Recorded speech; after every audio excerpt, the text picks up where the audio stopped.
Hey there, Gary Parrish. Welcome back to the CBS Sports Eye on College Basketball podcast, where we sometimes discuss camel fighting dodo birds, leaky black. Matt Norlander is here with me. If you're watching on YouTube, you know what to do to the like button. Shouts to Brandon Davies. And if you haven't yet subscribed to the CBS Sports College Basketball YouTube channel, it would be awesome if you did that while you're here. Let's get into it. Lots of good stuff to get to from Tuesday night, including a badass fight in the stands during an Atlantic 10 game between VCU and St. Louis. Quite clearly, we need the Billikens and Rams annually in rivalry week. We're going to get to that, I promise. But the place I want to start this morning is called the KFC Yum Center, because that's the home of the Louisville Cardinals, and because that's the place where the Louisville Cardinals beat Wake Forest 72-59 on Tuesday night to extend their winning streak to 10 games. Norlander, Louisville is now 16-5 overall, 9-1 in the ACC in year one under Pat Kelsey.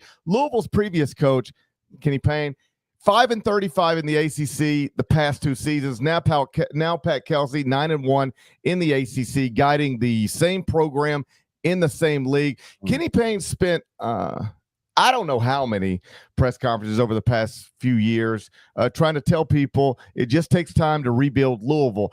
At least 50 times, somewhere between 50 and 60. I told you right here on this pod that was nonsense, and now Pat Kelsey is he's proven me right. So I appreciate that. Norlander, I know you led this week's court report on Pat Kelsey and the Cardinals. I know you talked to him. What's the most interesting thing Pat Kelsey told you about this season he's experiencing that is going incredibly well? Yeah, a number of things. I'll give a quote right here that he gave me. We talked late on Monday night, so before the Wake Forest game, and he said, quote, "One really good thing for me is it wasn't like 12 to 15 years ago and you took a job and you probably had a 3-year rebuild at least. The way you can rebuild your roster again, it can be a 3-week rebuild. I don't think you have a ton of time. I think fans have that old school mentality. We'll be patient and rebuild, but in my mind, we have to rebuild right now," end quote. And he reflected back on, I think, his introductory press conference when he was getting asked about, what's it going to take? What should fans be expecting? And he was like, no. Like this is going to change right now. Now, it was no guarantee that it was going to, but Pat Kelsey has done an outstanding job. He's made me look wrong, which, I will own that right here and now, because I thought Louisville would be just okay, and they are more than that. That one's on me. I was wrong. 10 in a row. If they win this weekend, it will be 11 in a row. The 10-game winning streak right now is the longest in 5 seasons. They haven't won 11 in a row since Pitino was there in 2014. They got to win on the road at Georgia Tech to do so. One thing I didn't get into in my court report is actually Louisville is a better shooting team away from home than it is at home, which is kind of an odd thing. There's a lot going on here. The biggest thing is that it felt weird. It felt wrong. It felt odd. It felt super sad that Louisville, a program that I would put on the level of a blue blood when you look at what it's done historically, was such a laughingstock, such a tire fire, such an absolute mess for 2 seasons. It felt like the universe was off kilter in what it should be, at least in the sport of college basketball. And now it's still a little bit jarring to see them be this good this quick, but this is what Louisville really should be. But the reason why I wrote the story wasn't just that Louisville is good again. It's 2 factors. One of them, Louisville has overcome about as much roster attrition with injuries as any high major team in the country. It is more than understandable if you go through multiple season-ending injuries to either starters or key rotation players, and then you have another 3-4 guys who miss long stretches of time, to just take a step back, to fall back in the pack. No one would fault any team for that, and yet it has not happened with Louisville whatsoever. So that's one part of it, what Kelsey's been able to do there.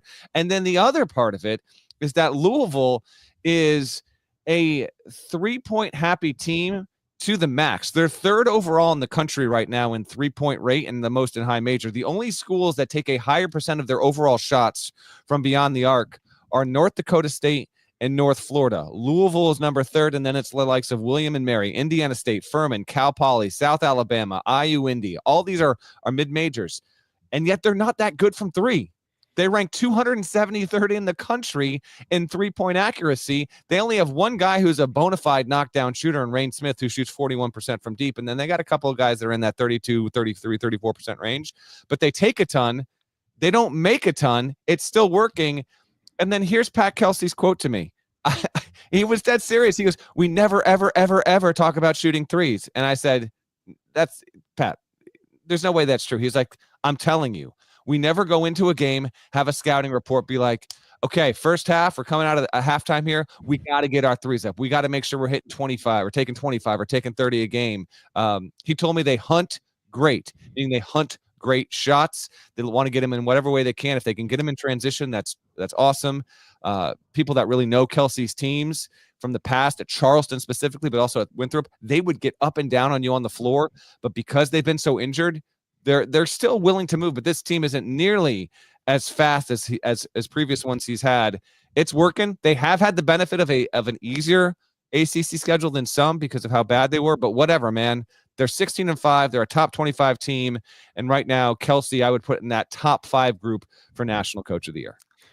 Yeah, whether they're intentionally shooting threes at this rate or not, the fact that they're doing it suggests a modern approach to the sport. This is the way, I watch the NBA every night, just the same way I watch college basketball every night. And this is the approach in the NBA. There is a prevailing thought at that level that you have to shoot them. It's awesome if you make them, at 44%. That'd be amazing. But you got to take them no matter what. And Pat seems to understand that in ways that, for whatever reason, some college basketball coaches still don't. But I'm okay with that. As a quick aside, like, yeah. The NBA has had a lot of criticism about its watchability and its viewership because the game becomes so predictable, becomes a math problem. There's actually they got to probably figure that out eventually. Otherwise, this is never going to go away. So I actually like different styles make different fights. But Parrish, even he told me that like what you're getting to, he's saying that wasn't explicitly their plan, and they're winning. That's the wild thing is they're not going in, and they're a good 2-point shooting team. I find Louisville has in the past couple of weeks, to me, become one of the most compelling teams because when you watch them play, I mean, it really is a smart attack, a fighting spirit. Where do you have them if you do in your top 25-1? I do. I've got Louisville 23rd in the top 25-1. One spot behind Rick Pitino's St. John's. How about that? Red. It's just I just noticed it last night as I was prepping for this. It's obviously not intentional. Real quick on the 3-point shooting thing.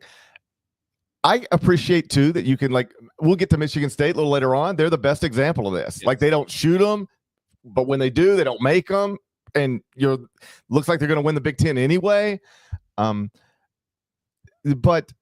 with at Louisville, I think it just the mindset of however it happens that it's happening. I would think is a good sign. I do like that you don't have to play that way necessarily to win in college basketball.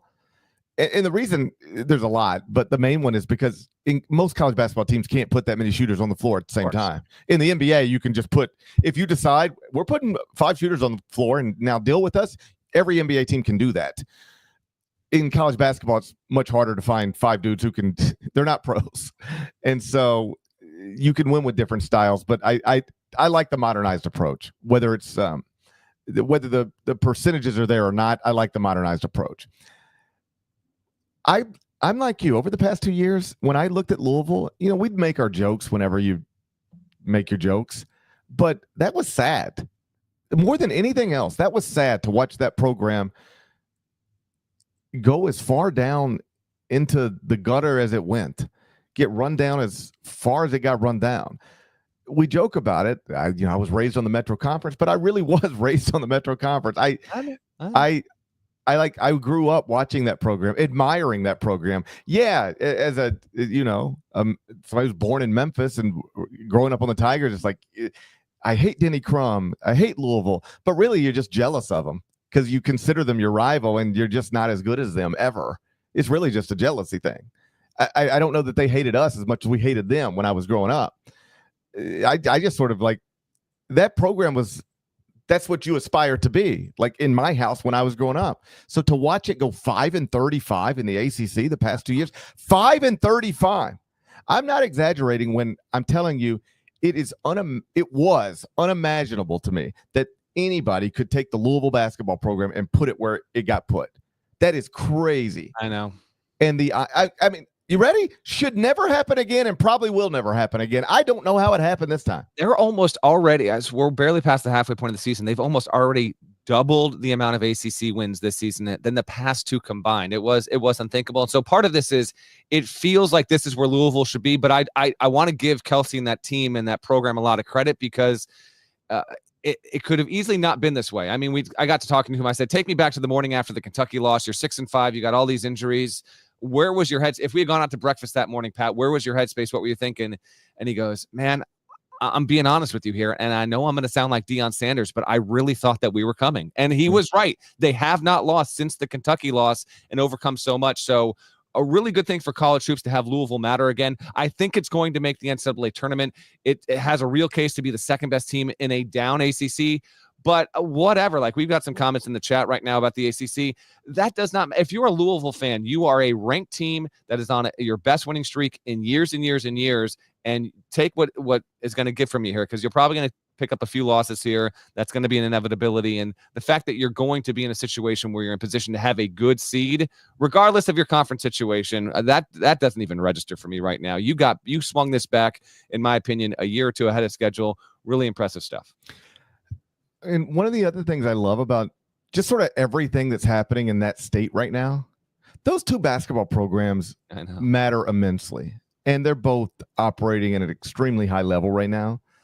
And what I love most, I don't know, I just really like this part of it. There was that moment, we referenced this on the pond a few weeks ago, where I think it was Kentucky at Mississippi State. Yes. And Mark Pope has that moment with that UK fan. And that was quote tweeted by Pat Kelsey, that the Louisville coach took a minute out of his day to shine a light on the Kentucky coach doing something awesome, kind, and cool. At a time when the Kentucky coach is being held up as the leader for National Coach of the Year, if by nobody else other than me, it was happening. You have to have an incredible level of security about yourself to be able to do that when your in-state rival, who just beat you a few weeks earlier, is flourishing, and you think you're headed the right direction, but it didn't get off to the best start for a variety of reasons. I love the security that shows, and I'm getting into too much of like whatever armchair therapist. I just love that. You know, we cover a sport where often men who coach at schools that are rivals think that they can't acknowledge each other, smile at each other, laugh at each other, like each other. And right now in the state of Kentucky, I don't know if that's true among the fans, but it seems true among the coaches. I like that the coaches both seem like decent dudes, and they're both proving, no, you don't need 2 years, 4 years, 7 years to rebuild proud basketball programs, not in the era of NIL and transfer waivers. You can build this thing in 3 weeks, as he said, and he did, and he should be applauded for it.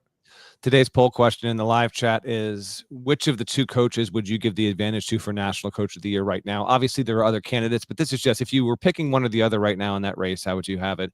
Mark Pope at Kentucky. We will get to Kentucky in just a few here. Or Pat Kelsey. 61% side with GP, who I think still has Pope as his number one atop his list right now. 61% say Pope, 39% say Kelsey. I think there's a really good argument for both of them right now, a really compelling one for reasons I just laid out over the past 12 minutes regarding Kelsey. But Pope getting that win against Tennessee and also in shorthanded way in a tougher league.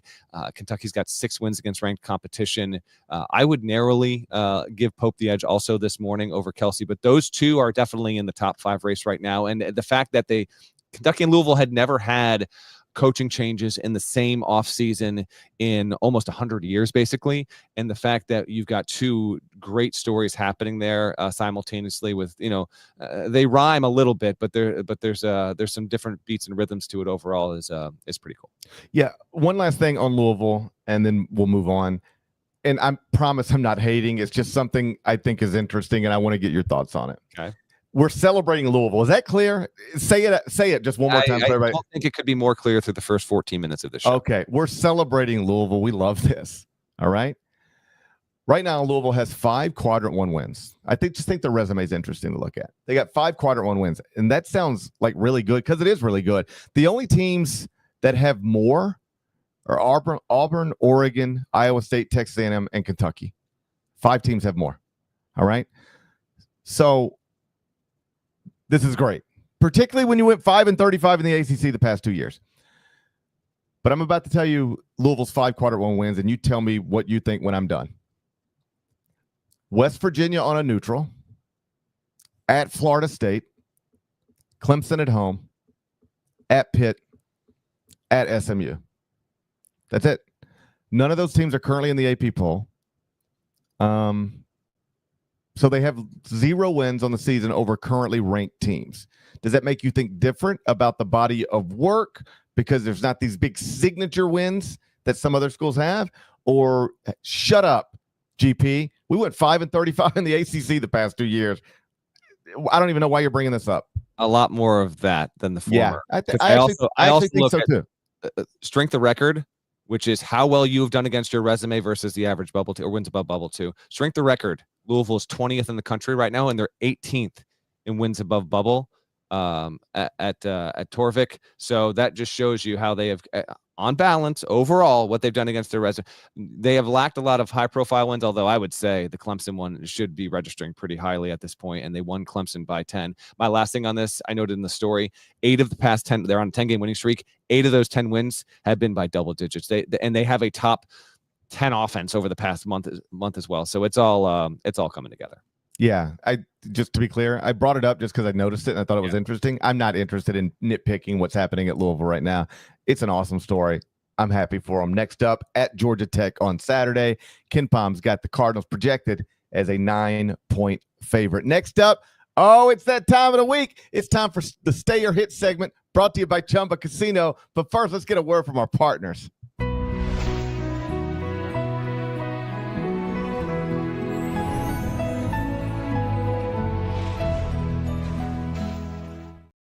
Right, now it's time for the Stay or Hit segment brought to you by Chumba Casino. Whether you're chilling at home or on the move, play for the chance to redeem some serious prizes with Chumba Casino. Norlander, today we're playing Stay or Hit NBA prospects. I assume, I don't know this for sure, but I assume you like Illinois' Kasparas Jakučionis as both a college player and an NBA prospect, because if you don't, you're a dummy. And I don't think you're a dummy. Can you please tell folks why you like Kasparas Jakučionis as an NBA prospect and a college player? Hoping you'd figure out a way to get Kasparas Jakučionis into like some sort of roulette game, but it's stay or hit or stay. We're back here again. I'm good with it. Jakučionis, I think, deserves to be a top 5 pick eventually. I want to also talk about him in context of what this season has been. He's been unquestionably one of the 5 best freshmen out there, averaging 16 points, 5.5 boards, 5.5 assists, shooting 42% from 3. And he's not a player that we talked about a lot last summer because he was a late registration for Illinois and joining the class. He's from Lithuania, and his involvement in this team has made a ton of difference. It's why Illinois to this point is still, in my opinion, I think it's fair to call them at this stage of the season. They're 14-6. They're a Final Four dark horse. Illini fans I know are relatively high on their team, and they should be 6-4 in the Big Ten. They've taken a couple of frustrating losses as of late, but I'm in on Jakučionis. I think he's awesome. I would put him among the top 10 easily most watchable players in the sport. Okay, now let's play Stay or Hit NBA draft prospects. Do you want to stay on Kasparas Jakučionis as an NBA prospect or hit and get Baylor's V.J. Edgecombe? I'll stay. Okay. Do you want to stay on Jakučionis or hit and get Rutgers' Ace Bailey? Ace Bailey or Jakučionis? That's where we're at. I'll stay. Okay. Do you want to stay on Jakučionis or hit and get Rutgers' Dylan Harper? I told you the Jakučionis stat line. Here's where Dylan Harper is right now. 18.6 points a game, 4.8 rebounds, 4.1 assists, a 33% shooter from deep, 45.8 from the field. Jakučionis is 49.5%. Jakučionis is like a 6'6" big point guard. Harper's also 6'6", not quite as big in the body, but also a really good player. He's been really good. Between Jakučionis and Harper, I'll stay. Oh, Yeah, wow. I'm gonna take Yakachonis. I This- really like Yakachonis. That's Not becoming more. easy. That's know. becoming more evident by the second. Hey, Yeah. you don't have to tell us. You're showing us with your actions. You're showing us with your actions. And Stay or Hit, brought to you by Chumba Casino.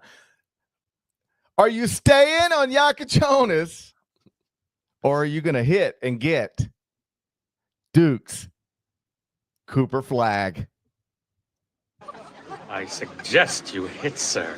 Oh, wow. I'm gonna hit. How can I not hit? You loved Yakachonis up until I put a Cooper flag in front of I'll you. You stay. ain't loyal. You ain't loyal. You ain't loyal. You're like, I love Yakachonis. Right up into the point I put a Cooper flag in front of it. Yeah, how then can you you- not with flag? Come on. Then you got wondering eyes. Yeah. Then you This got would've been good wondering if you eyes. did everyone except once you got the flag, everyone knew where we were going. So There was great mystery involved in the Stay or Hit segment brought to you by Chumba Casino. There was a great mystery involved. Nobody knew where we were going. everyone knew where we were. Nobody knew where we were going. There was great mystery involved. That was like M. Night Shyamalan stuff I was doing there.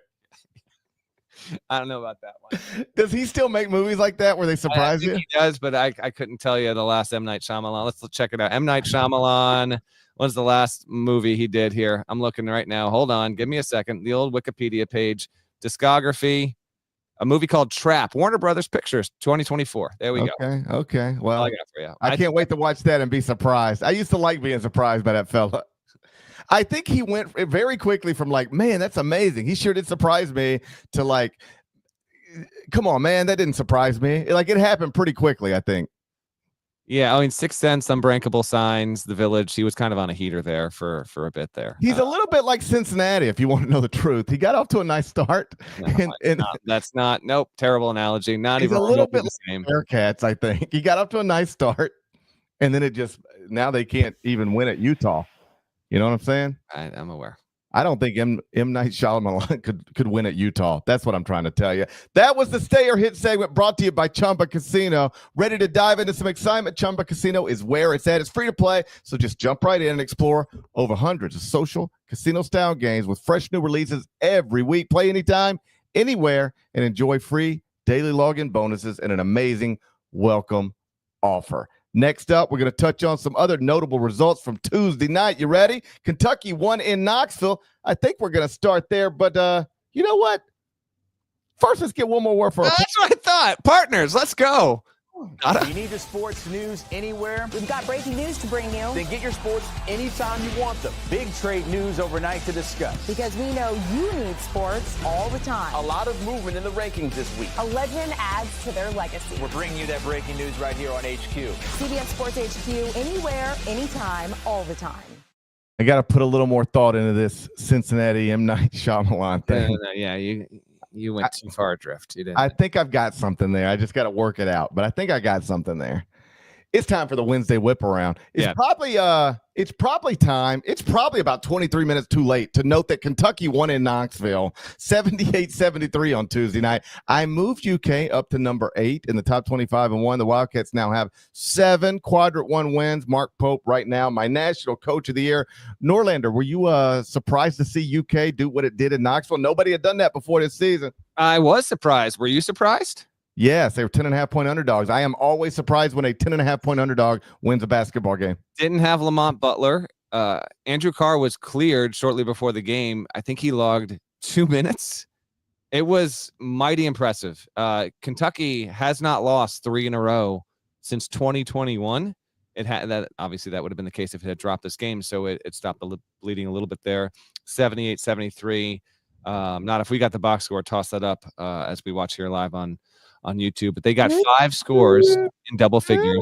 Kobe Brea had 18. Jackson Robinson had some big shots late. You actually got some productivity out of Colin Chandler, Trent Noah.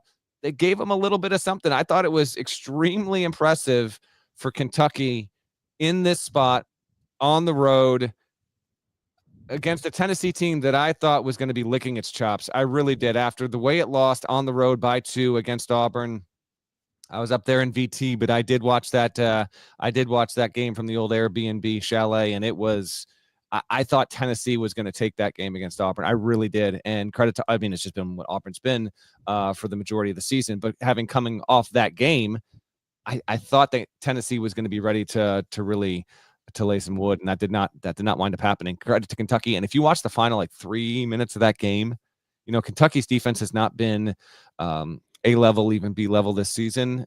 Really, and with no Butler on the floor, I was mighty impressed by Kentucky, and it's yet the latest. I mean, it's the latest great win for UK. They have been rolling these out. They have got 6 wins against ranked opponents. 4 of them have come away from Rupp Arena, and I believe they said that when I did the HQ hit on Tuesday night, I did it with Chris Williamson, and he said this in the lead into the question. I believe he told me that this now ties for the most wins in a season against ranked opponents for Kentucky's program, and we're at January 29th right now. So they're almost definitely going to set the record, and they're probably going to smash it.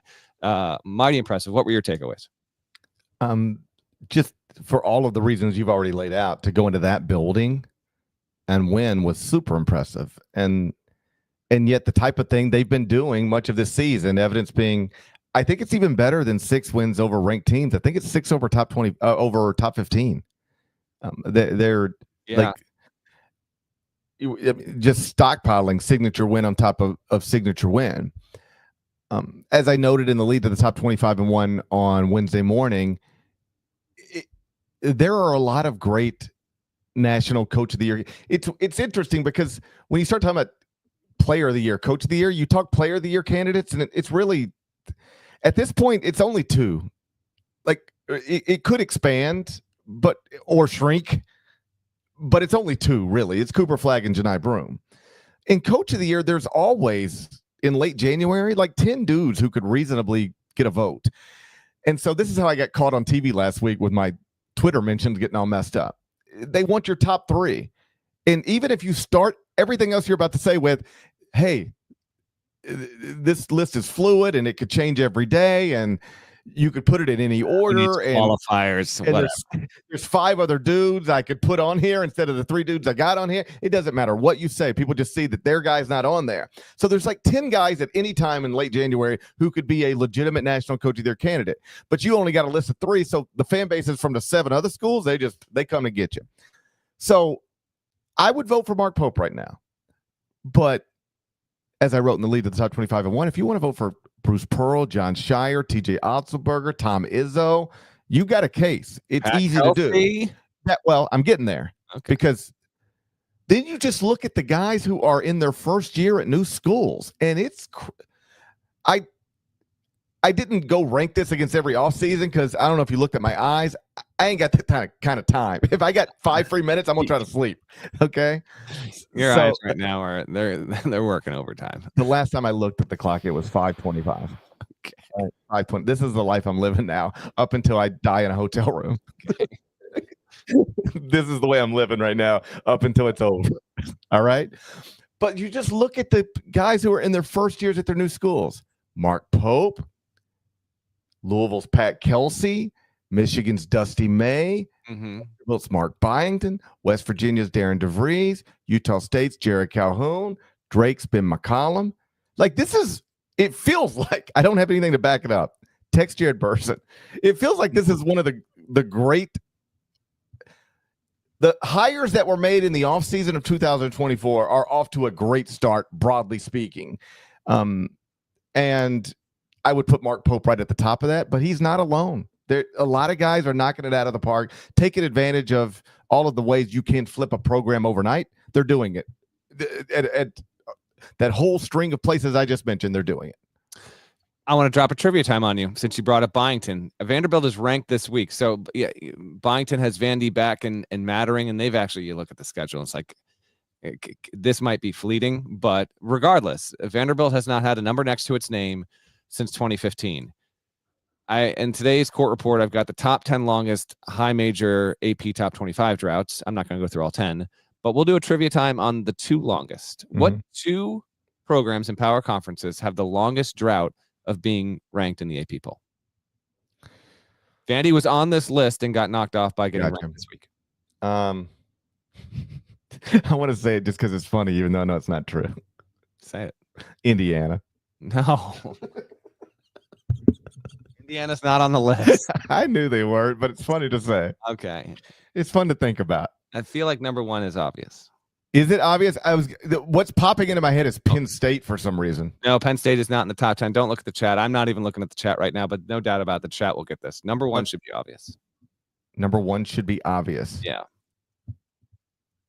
What team in the power conference hasn't been ranked in forever?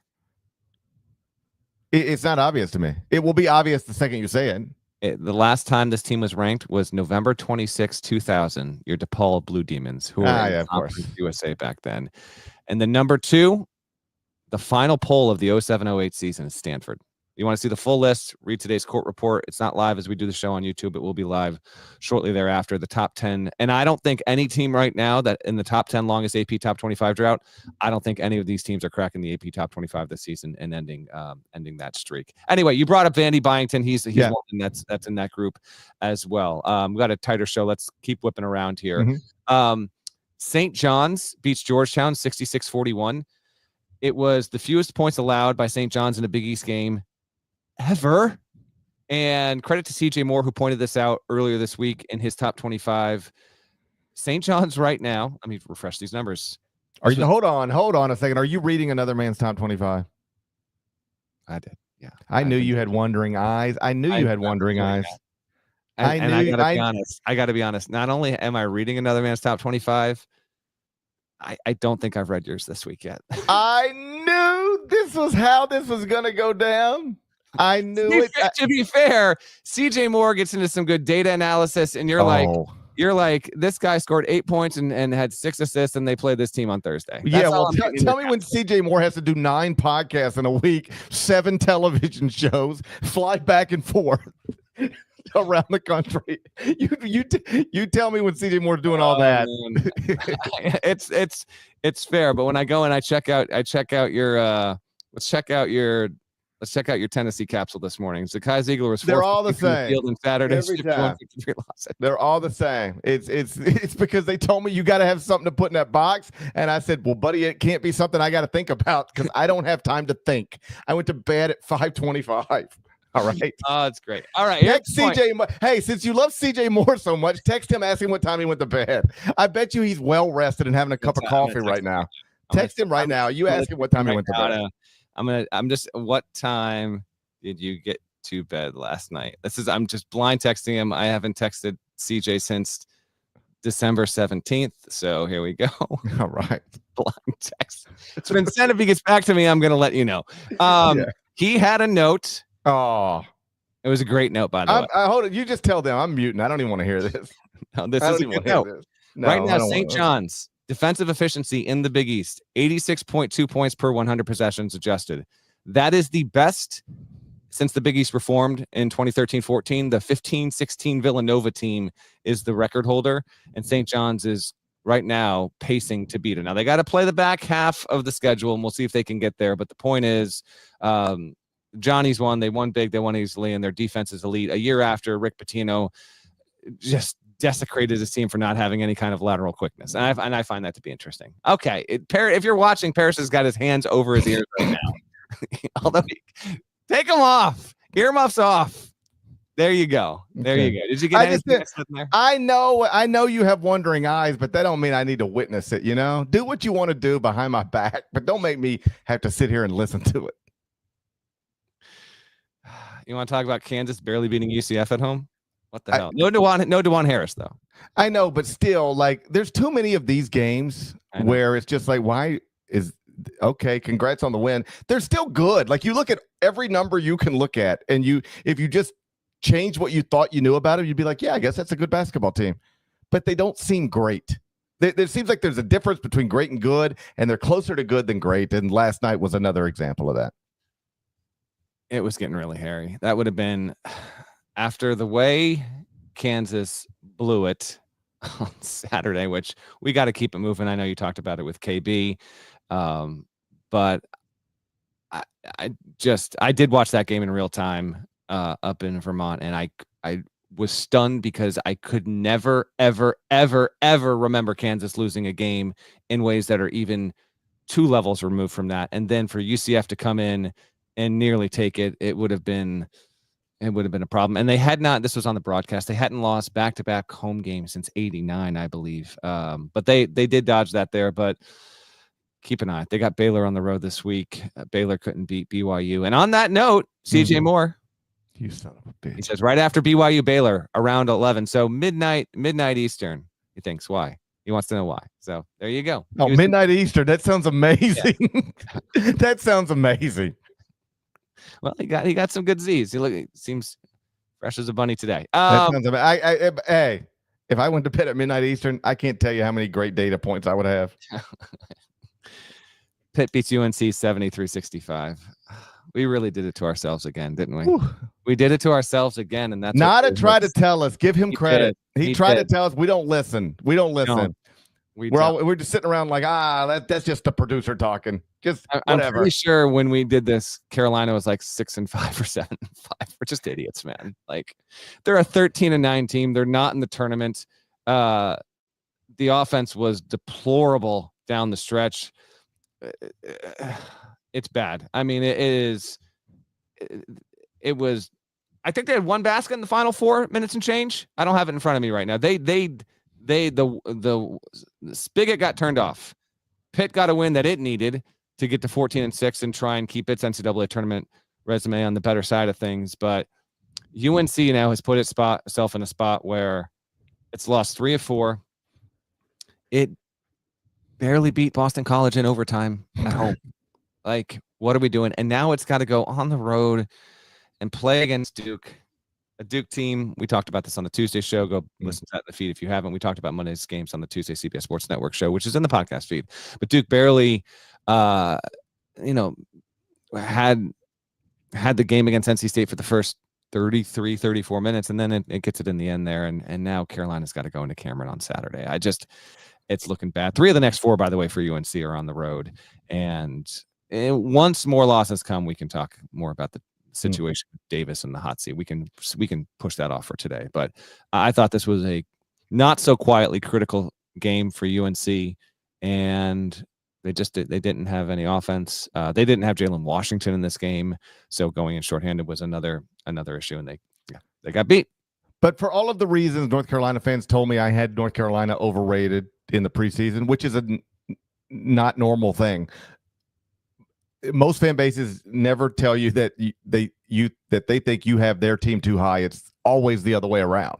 And yet North Carolina fans were like, we're not that good. And I think they're definitely worse than I thought they were going to be. I think probably at this point, even worse than they thought they were going to be. Yeah, just a mess. And Nada, like he did try to tell us, my history with Nada, I think he's a quick, he'll pull a plug pretty quick. Yeah. Like I'd never leave him in charge of me. I think the doctors could be like, there's still, yeah. Because I think the doctors could look at Nada and be like, I think there's still a chance, and he'd be like, there's no chance. It's done. Pull the plug, and it'd just be over with, right? But he got this one right. It looks like they're going. Not looks like they are. They're going the wrong direction and pretty fast. And yes, you start doing Twitter searches on the name Hubert Davis and you get a lot of interesting conversations. I actually remember you telling me once you hoped they had pulled the plug on you if they could when you had the kidney stones. Like you were ready for them to pull the plug. I remember being in so much pain that if you would have given me an option, I would have done it. It made sense to me in that moment. That feeling has never made sense to me up until that moment. I was in that much pain. That is the most pain I've ever dealt with. I can't even describe the kind of pain that kidney stones bring on. I was ready to die. I was ready. Like if you gave me, I didn't have a way in that moment in my life, but if you'd have given me a way, I'd at least thought about it. I'd have considered it. It's completely debilitating. Anyway, let's keep going. Michigan State beats Minnesota 73-51. You've got this in the doc. I don't know why. Talk about your Spartans. Well, I they're just think 18-2. I mean, they're really good. Yeah. They never shoot threes. They never make them, and they never lose. It's correct. It is what we were talking about at the top. Tom Izzo is just urinating on analytics. Okay. And he's urinating on Calvin. He's the Calvin peeing sticker. Yes. On the back somebody make that. Somebody make Tom Izzo with Izzo's face on it, and then put a picture of Ken Palm underneath. And Bart Torvik and Evan Mejia. I want all three of them. I want Tom Izzo pissing on all three of them. All right. He does not care. But, Coach, you had to take threes. Oh, really? Watch this. But, Coach, you had to recruit shooters. Oh, really? Watch this. Oh, my gosh. It's becoming one of my favorite stories. Like in a time where every coach in the world tells you have to shoot threes and recruit shooters, Tom Izzo's like, no, we're just going to out-tough people and win every game. I love working, man. It really is. They're also, by the way, they offset that by being the second best foul shooting team in the country. I don't even know how that works, how you can have these guys who can't make three-pointers, but you get them to the line and they're near automatic. I don't know what's going on in East Lansing. I'm fascinated by it all. This team has not lost since Maui, and they're at USC, at UCLA next. They got to take the West Coast swing. We'll see how that works out. We'll see how that works out for them. But yeah, no, easy runaway win. Can we now get to the big moment of the night? Please, God. Can we please get to what the hell was happening at Chaifetz Arena? VCU is playing against St. Louis by pure. I had the quad box up here in my office, and so on the top right of the screen, I've got VCU SLU on the screen, and it's a big game for VCU on the road, because if you can get this win, they're trying to build out really the only at-large resume in the Atlantic 10. And next thing I know, this isn't two guys got into a quick fisticuffs and it was broken up within like 6 seconds. I mean, it was a scene out of World War Z. There was a guy that looked like Adam Zagoria with a mustache who got absolutely buried in a human riptide. There was a bald dude that was cursing out everyone. This fight had to involve at least 15 people. As I pointed out on Twitter, there's a guy who had to be in his 60s. He's clinging on to the railing for dear life and getting destroyed among the fracas. I genuinely hope everyone's okay. Don't know what started it. It seemed to mostly be people in like St. Louis colors. I don't really see many VCU people getting involved in it, but I can't remember the last time I saw a fight in the stands, and thankfully, no players were involved in it, but like, I don't know. What were you saying in the studio? You can't remember you saw a fight. Like, go to any NFL game. No, not like this. This was like, continue. That's what I'm saying. At the NFL game, like, they'll get a fight with like 2 or 3 people. One of them will fall like six rows down, and that'll be it. This involves like a dozen people, and it stopped the game for almost 20 minutes. It's sad because it's the latest bit of evidence that there's a growing anti-Billiken sentiment throughout this country. That's what it was? Yes. There's a growing anti-Billiken sentiment in this country. It's bubbling up. I don't know if you've been paying attention. You must not be paying attention to the anti-Billiken sentiment. You're living your little comfortable life in Connecticut. Okay. You're living in your little bubble, unconcerned with the growing anti-Billiken sentiment in this country. And so it bubbled up. Big Ball Billiken clearly tried to stand his ground. And now here we are. Like a Billiken, the guy who was like, he looked like a Billiken. the guy who was fighting on behalf of the Billikens, I assume, looked like a Billiken to me. The whole thing was here. So we're in studio. This is our game. Yes.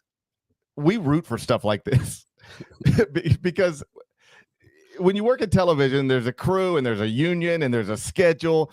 And sometimes between games, you gotta, I got you. They'll say you're on fill. Sometimes you're on meal break. So it's like, hey guys, if this game ends early and we can't start our next game for 11 minutes, hey, do another player interview after the game because we're out. Our crew is eating chicken right now. Okay. And then there's other times where we are on, and if there's a gap in between games, we have to go out there, turn our mics on, get our shot sheets. It's an inconvenience. So we're like, all right, come on, somebody, let's get to the monitor. I know the whole rest of the world's out there. Yeah, you love these end of game delays. We're like, come on, get to the monitor. So we're like, all right, there's a fight in the stands. This is good for us. We're probably not going to have to fill. And then it was like, all right, they're still fighting. This is crazy. Kept going. They just kept fighting. The security was not nearly prepared for this situation, which was another factor. I mean, it was, and I don't even know what I checked. I don't think anyone knows what started it. There's a growing anti-Billiken sentiment in this country that's bubbling up. I don't know that people are recognizing it. Keep your eyes. Why would it bubble up? Why would people be so anti-Billiken? Because this podcast is very pro-Billiken. Why would people be anti anything, Norlander? It's not the way I see the world. It's not the way I try to teach my sons to see the world. But it's the spreading of hateration across this country. That's right. That's what it is. That's right. And then it materialized in the form of just a massive humanity. I mean, that old guy getting dragged down off his seat. I mean, can you imagine waking? You wake up on a Tuesday thinking I'm going to watch St. Louis and VCU, and you end up in a brawl by the end of the night. It's just a wild way to live your life. That's the other part about this is the fact. To me, it's hilarious that this happened on a Tuesday night in the A10. I'm sending Nada the picture right now. Nada, you got no context. Put this on social last night. This old guy who looks like he looks like Susan's father from Seinfeld. And GP doesn't understand that reference, but the guy, he looks like the same actor who played Susan's father in Seinfeld. He is just getting pulled out like an innocent bystander, just getting ripped by the undertow. Here's the look at this. What are we and doing? Then look above him. Look at the guy holding on to the handle in the section behind. He's clinging for his life. His life's on the line. And the other thing about this was like you had people like really involved in this, and then there were other people that were just standing there like they're waiting in line to check out at the grocery store. It was the most surreal scene of the season, man. We've had that looks just like the Capitol. It looks exactly like the Capitol. This is what happens when you start pardoning those people. Now look, they all relocated to St. Louis. Thanks, President. Thank you, Mr. President. You let all these guys out of jail, and now look what we got down at Chaffetz Arena. This image is just Chaffetz Arena. Image. Tell me that's not Zagoria with a mustache. That's the Capitol. They've decided enough with the Capitol. Let's take our fight to Chaffetz. It's just, oh my gosh, what a moment. Okay, we don't have much time left here. BYU beat Baylor in overtime in Provo, 93-89. Baylor is really slipping here, 13-7 team after starting 9-3. Good for the Cougars to get that win. That was a notable result. A&M beat Oklahoma as expected at home. Cincinnati has completely forgotten how to win a game. They couldn't win at Utah. I think that mostly covers it. Gonzaga beat Oregon State for the first time in like 94 years last night. That's I think that pretty much wraps up our Tuesday night situation. All right, real quick, let's look ahead to the next couple of days. Tonight, we got a triple header on CBS Sports Network, headlined by Oklahoma State at Kansas State. I'm gonna be in studio all night. Where will CJ Moore be? Why don't you text CJ Moore, see what he's doing tonight, all right? Good. One text is enough here. I'll be in studio all night with Adam Zucker, Roy Hibbert, and Ice Young. Elsewhere around the country tonight, number 1, Auburn at LSU. Number 6, Houston at West Virginia. Number 17, Wisconsin at Maryland. Number 4, Alabama at number 14, Mississippi State. Texas at Ole Miss. Last one, Chris Beard against his alma mater and his former employer. That's an interesting matchup. On Thursday, we got a doubleheader on CBS Sports Network that includes Charleston, 16-5 in year 1 under Chris Mack. Elsewhere around the country on Thursday, number 16, Oregon at UCLA. Number 18, Illinois at Pinnacle Bank. What? Be careful. Be careful. Number 19, Memphis at Tulane. Norlander, Brad Underwood center has mono. And now he's got to walk it. He's got to walk into Pinnacle Bank, and his center has mono. That doesn't seem fair to me. Does that seem fair to you? Seems like a more of us situation to me. That's what it seems like. It seems like we get one of these every single year. These are all great matchups. I want to know which arena you think is most likely to have another massive brawl breakout over the next 2 nights. I want to say West Virginia. That's what I want to say. I mean, I think it's always West Virginia. Okay. Yeah. That seems to track. I think the answer is always West Virginia. Actually, to be honest, West Virginia as a program in Houston, those are 2 teams that proverbially speaking do love to fight, but everyone's running in second place for Chaffetz. Wednesday is loaded. My favorite game of the night, the SEC always has really good ones. I would say Wisconsin at Maryland. Terps are 16-5. won 5 of their past 6. That building is going to be rocking. Wisconsin is 16-4 and one of the best offensive teams in the country. That's a really, really good tip there. But we are, we're stocked up and loaded. Like even like Xavier at Creighton is a big game for Xavier, which was able to beat UConn over the weekend. Can you go on the road and get a win and really do wonders for your resume? So there's a whole bunch of good stuff on Wednesday, and then real quick on Thursday before we get out of here. I'd say Oregon, UCLA it's a late tip, 10:30 Eastern. I'll be up. I know. We know you'll be up. Illinois at Nebraska. I think they're going to walk into Pinnacle Bank, but that's just me. I'm just expecting them to do that. But Thursday's not nearly as good as Wednesday. It's going to be loaded up. GP will be in studio for CBS Sports Network, and then I'll be on CBS Sports HQ with whatever developments transpire. Interesting. I see you don't identify as a building truster these days. That's interesting. I don't think you wound up ever listening to it because why would you? But when last Friday's show, when you did the Final Four and One, I stopped on one of the ski trails and I recorded about 2 minutes of me making picks. And on my audio hit, I said, I can't believe I'm about to do this, but I'm going to be a building truster. Oh, wow. I trusted Fog Allen, and then Kansas lost in double overtime. I'm done. That is the problem with being a building truster. Sometimes they do you wrong, but it's nice to know I'm pulling you a little closer to the side of being a building truster. And I have pulled, Wally Zerbiak said last night he's a building truster. Did he say it on the air? Yes, I'm creating a movement. Do you trust Chaffetz Arena? That's what I'm wondering. Where does Chaffetz Arena fall in on this? I wish we had audio on that picture because the guy that you said looked like Zagoria, did you hear what he was yelling? No. He was yelling, "Kill Pelosi." Okay. That's a show. That's what he was. That's a show. They took it from the Capitol, and now they're fighting in Chaffetz Arena. We got to get this under control. You guys got to stop with this.